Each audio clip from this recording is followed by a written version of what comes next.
Hello दोस्तों, कैसे हैं आप सब। आज हम एसएससी जेई सिविल इंजीनियरिंग के प्रीवियस ईयर का पार्ट 59 करेंगे और प्लीज़ आप लोग वीडियो को पूरा देखिएगा। पहला क्वेश्चन है, good quality sand is never obtained from which of the following source. यहाँ पर आपसे पूछा है निम्नलिखित में से किस सोर्स से कभी भी अच्छी क्वालिटी का सैंड प्राप्त नहीं किया जा सकता है। ऑप्शंस आपको दे रखे हैं, रिवर वेट से, या फिर नाला से, समुद्र से, या फिर ग्रेवल पाउडर से।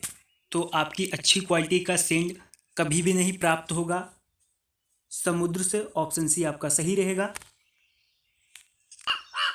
अब यहाँ पर हम कुछ पॉइंट और कवर करके चलेंगे। जो आपकी सैंड होती है उसके पार्टिकल का साइज 0.06 mm से लेके 2 mm के बीच तक होता है, और जब सैंड के 90% पार्टिकल की माप 0.06 mm से लेकर 0.20 mm तक होती है, तब ये आपकी फाइन सैंड कहलाती है। अगला पॉइंट आपका दे रखा है, जब सैंड के 90% पार्टिकल की माप 0.20 mm से लेके 0.60 mm के बीच होती है, तो ये आपकी कोर्स सैंड कहलाती है।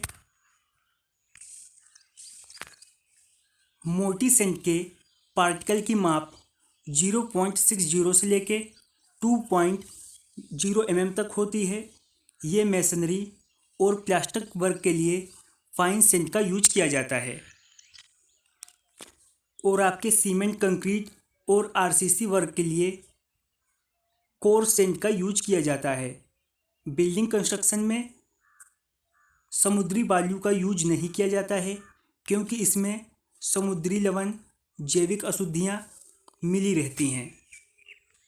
जो आपके समुद्री लवण होते हैं वो एटमॉस्फेयर में नमी ग्रहण करके संरचना में इफ्लोरेसेंस पैदा कर देते हैं।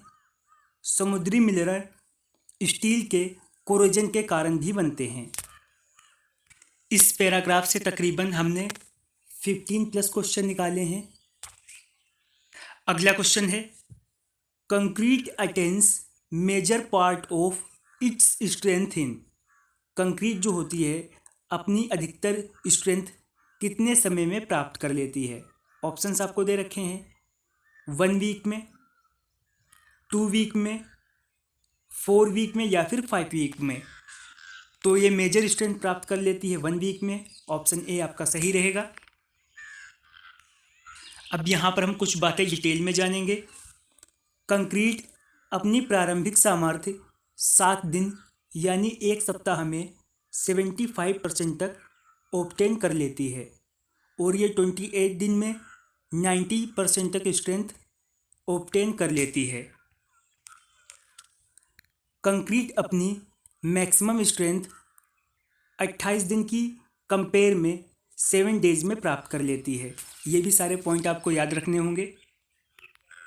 अगला क्वेश्चन आपका बिल्डिंग मटेरियल से है, granite mainly composed of quartz and feldspar particles is obtained from. इस क्वेश्चन में पूछा गया है मुख्यतः क्वार्ट्ज और फेल्सपर कणों से संयोजित ग्रेनाइट किससे प्राप्त किया जाता है। ऑप्शंस आपको दे रखे हैं, सेडिमेंट्री रॉक से, मेटामॉर्फिक रॉक से, इग्नियस रॉक से, या फिर ऑल ऑप्शंस आर करेक्ट। तो ये प्राप्त होता है आपका इग्नियस रॉक से। विकल्प सी आपका सही रहेगा। अब हम यहाँ पर इसकी डिफिनेशन करेंगे। ग्रेनाइट जो है आपका वो एक इग्नियस चट्टान के अंतर्गत आता है, और आपकी इग्नियस रॉक जो होती है वो प्लूटोनिक रॉक के अंतर्गत आती है। इसमें क्वार्ट्ज जो होता है आपका 20 से लेके 60% तक, फेल्सपर 35% तक होता है, और इसका विशिष्ट गुरुत्व यानी स्पेसिफिक ग्रेविटी 2.65 से लेके 2.75 ग्राम सेंटीमीटर क्यूब तक होती है। इसकी संपीड़न सामर्थ्य यानी कंप्रेसिव स्ट्रेंथ 1300 से लेके 770 किलोग्राम सेंटीमीटर स्क्वायर तक होती है और ये सफ़ेद, गुलाबी और भूरे रंग में मिलता है। ये पॉइंट भी आपको सारे कंसीडर रखने होंगे। नेक्स्ट क्वेश्चन है पब्लिक हेल्थ इंजीनियरिंग से, the minimum width of A septic tank is taken. यहाँ पर पूछा है कि आपका जो सेप्टिक टैंक होता है उसकी न्यूनतम चौड़ाई कितनी होती है। विकल्प आपको दे रखे हैं 70 सेंटीमीटर, 75 सेंटीमीटर, 80 सेंटीमीटर या फिर 90 सेंटीमीटर। आपके सेप्टिक टैंक की न्यूनतम चौड़ाई होती है 75 सेंटीमीटर। विकल्प बी आपका सही रहेगा। कुछ बातें हम यहाँ डिटेल में करेंगे। आपका जो सेप्टिक टैंक होता है वो सेप्टिक सिस्टम का एक महत्वपूर्ण घटक होता है जो स्थानीय सरकारों या निजी निगमों द्वारा प्रदान किए गए जो आपका मेन सीवर होता है, मेन सीवर पाइप से रिलेटेड होता है। और इसके अंदर क्या क्या हो सकता है, घटकों में पंप, अलार्म, रेत फिल्टर और जो भी फ्लड का फ्लो होता है उसके निपटान के तरीके शामिल हो सकते हैं। अगर इसकी बात की जाए क्षमता की तो 4000 से लेके 7500 लीटर तक होती है। सेप्टिक टैंक की न्यूनतम चौड़ाई 75 सेंटीमीटर, ये आपके क्वेश्चन में पूछा गया था। और इसका न्यूनतम मुक्तांतर मतलब मिनिमम फ्री बोर्ड जो है वो 30 सेंटीमीटर होता है। और इसका डिज़ाइन करते हैं 15 से 20 साल के लिए। ये भी सारे पॉइंट आपको याद रखने होंगे। अगला क्वेश्चन है bluff body surface. Bluff body surface जो है वो किस चीज़ से संबंधित है। विकल्प आपको दे रखे हैं, is smooth so that friction can be neglected. यहाँ पर बताया गया है कि जो ब्लफ बॉडी होती है वो स्मूथ होती है ताकि जो भी फ्रिक्शन होता है उसे नेग्लेक्ट किया जा सके। ऑप्शन बी है आपका कोइंसाइड विद स्ट्रीमलाइन, वो स्ट्रीमलाइन के साथ कोइंसाइड होती है। या फिर does not coincide with streamline, streamline के साथ कोइंसाइड नहीं होती है। या फिर परपेंडिकुलर टू स्ट्रीमलाइन, स्ट्रीमलाइन के परपेंडिकुलर होती है। आपकी ब्लफ बॉडी जो होती है वो स्ट्रीमलाइन के कोइंसाइड नहीं होती है। विकल्प सी आपका सही रहेगा।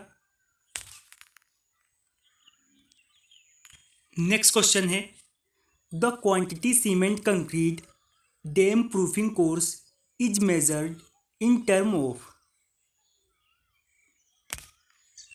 यहाँ पर आपसे पूछा है कि आपके आरसीसी वर्क में जो डीपीसी होता है उसे किस यूनिट में मेज़र करते हैं। विकल्प आपको दिए हैं, मीटर में करते हैं, स्क्वायर मीटर में, मीटर क्यूब में या फिर लमसम में। तो इसे मेजर करते हैं स्क्वायर मीटर में। विकल्प बी आपका सही रहेगा। यहाँ पर आपको डीपीसी से संबंधित कुछ पॉइंट दे रखे हैं। डीपीसी कुर्सी तल पर अथवा ग्राउंड लेवल से 450 mm की ऊंचाई पर डाला जाता है। ये 24 से 40 mm मोटाई में सीमेंट कंक्रीट का आपका रेशियो होता है। 1:2:4 की लेयर होती है जिस पर गर्म बिटुमिन प्रलेप किया जाता है। डीपीसी को मेजर किया जाता है वर्ग मीटर यानी स्क्वायर मीटर में। ये सारे पॉइंट आपको याद रखने होंगे।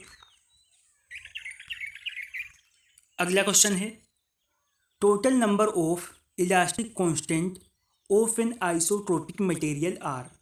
यहाँ पर पूछा है कि आपका कोई एक आइसोट्रोपिक मटेरियल है और उसके नंबर ऑफ इलास्टिक कांस्टेंट की संख्या कितनी होगी।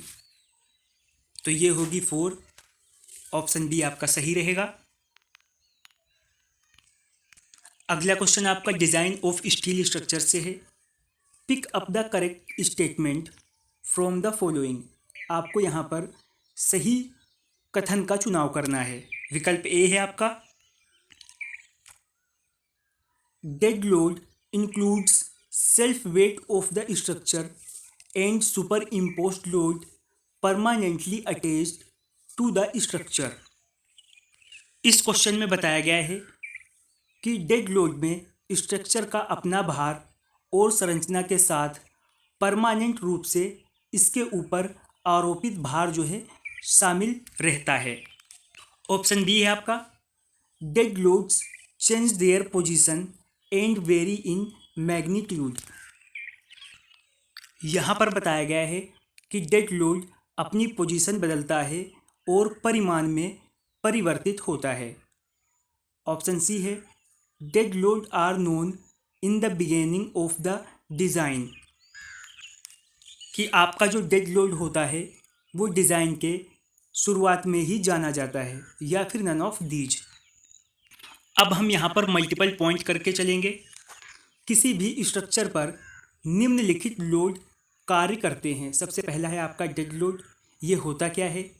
ये संरचना का स्वयं का भार होता है, सेल्फ लोड होता है, तथा वे लोड जो उसके साथ परमानेंट रूप से जुड़े रहते हैं, तो ये आपके कहलाते हैं डेड लोड। लाइव लोड आपका क्या होता है? लाइव लोड संरचना पर कुछ समय तक कार्य करते हैं और उसके बाद में ये समाप्त हो जाते हैं। अगला पॉइंट आपको दे रखा है विंड लोड का, वायु भार। विंड लोड जो है आपका, ये हवा की गति के कारण जो भार कार्य करता है उसे कहते हैं विंड लोड। अगला पॉइंट आपको दे रखा है भूकंप भार। भूकंप के कारण आने वाला जो भी भार होता है उसे भूकंप भार कहते हैं। ये सारे पॉइंट आपको याद रखने होंगे। अगला क्वेश्चन भी आपका डीएसएस से है। The effective length of battened column is increased by. Battened column की प्रभावी लंबाई को कितने % तक बढ़ाया जा सकता है? ऑप्शंस आपको दे रखे हैं। 10% तक बढ़ा सकते हैं, 7% तक, 12 तक, या फिर 25% तक। ऑप्शन ए आपका सही रहेगा। बेटेंट कॉलम की इफेक्टिव लेंथ जो है वो 10% तक बढ़ाई जा सकती है। अब हम यहाँ पर बेटेंट कॉलम से संबंधित क्वेश्चन करेंगे। बेटेंट कॉलम की प्रभावी लंबाई में वृद्धि भारतीय मानक कोड IS 800-1994 के अनुसार फिक्स की गई है। बेटेंट अरेंजमेंट के साथ कॉलम की प्रभावी लंबाई विशिष्ट सिरा स्थितियों के लिए सामान्य ली जाने वाली प्रभावी लंबाई के 10% तक बढ़ाई जा सकती है। बेटेंट का डिज़ाइन कॉलम पर आने वाले एक्सियल लोड के 2.5% अनुप्रस्थ अपरूपण के फलस्वरूप आने वाले बेंडिंग मोमेंट और शियर फोर्स के लिए किया जाता है। ये भी सारे पॉइंट आपको याद रखने होंगे। आज हमने SSC JEE सिविल इंजीनियरिंग के प्रीवियस ईयर का पार्ट 59 कंप्लीट कर लिया है। अगर आपको वीडियो पसंद आई है तो वीडियो को लाइक करें, वीडियो को शेयर करें और हमारे चैनल पर नए हैं तो चैनल को सब्सक्राइब करें।